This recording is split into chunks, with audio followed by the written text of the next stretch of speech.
අද පාඩම සංඛ්‍යා රටා 3 ශ්‍රේණිය. මූලාශ්‍රය සෝෂල් මීඩිය. ඉතින් මේ බලන්න මේ තමයි ඔයාලට සෝෂල් මීඩියා වල හම්බෙන wallet plans. ඉතින් මෙතනදී ඊළඟ සංඛ්‍යාව මොකක්ද කියලා කියන්න පුළුවන්. හැබැයි මාකට් එකේදී අපිට කොයිම වෙලාවකවත් මේ විදිහට සංඛ්‍යා රටාවක් හදාගෙන එහෙම නැත්නම් මේ වගේ ටේබල් එකක් හදාගෙන ට්‍රේඩ් එකකට එන්ටර් වෙන්න බෑ. මාකට් එකේ ෆික්ස් ටාගට් නැහැ. ඩේලි ප්‍රොෆිට් නැහැ. ඩේලි ලොස් රේෂියෝ එකක් නැහැ. ඉතින් මාකට් මූව් වෙන විදිහට තමයි අපි ට්‍රේඩ් එකට එන්ටර් වෙන්න ඕනේ. අන්න ඒකට තමයි wallet plan එකක් හදා ගන්නවා කියන්නේ. එහෙමත් නැත්නම් මනි මැනේජ්මන්ට් ප්ලෑන් එකක් හදා ගන්නවා කියන්නේ අන්න ඒකට. නැතුව මේ වගේ ටේබල් එකක දාන සංඛ්‍යා රටාවකට නෙමෙයි.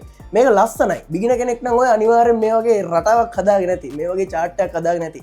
හැබැයි මේක සාර්ථක නැහැ. ඉතින් ඔයා හොඳට හොයලා බලන්න ට්‍රේඩින් වලින් කොයිම වෙලාවකවත් මෙහෙම රටාවකට ගිහිල්ලා. එහෙමත් නැත්නම් මෙහෙම chart එකක් හදාගෙන ප්‍රොෆිට් කරන්න බෑ. මාකට් මූව් වෙන්න රීසන් තියෙනවා. බයි වෙන්න සෙල් වෙන්න රීසන්ස් තියෙනවා. ඔය රීසන්ස් දැනගෙන ඉවරලා ඔයාගේ කැපිටල් එකේ තියෙන රිස්ක් එක මැනේජ් කරගෙන තමයි ට්‍රේඩ් එකට එන්ටර් වෙන්න ඕනේ. ඉතින් ඔයා දන්නවා ඇස් ලක්ෂිත VIP අපේ මේ සිග්නල් ගෲප් එක අපි පටන් ගෙන තියෙන්නේ 2021 අලුතෙන් කට්ටිය එනවා යනවා මොකක් හරි කතාවක් කියනවා. හැබැයි කිසිම ප්ලෑන් එකක් නැතුව වැඩ කරගෙන ඔයාගේ කැපිටල් ඔයා ලොස් කරගන්නවා. ඔයත් කැමති නම් ප්‍රූෆ් බලලා WhatsApp මැසේජ් එකක් දාලා අපේ ගෲප් එකට සෙට් වෙන්න පුළුවන්. එහෙනම් ජය වේවා.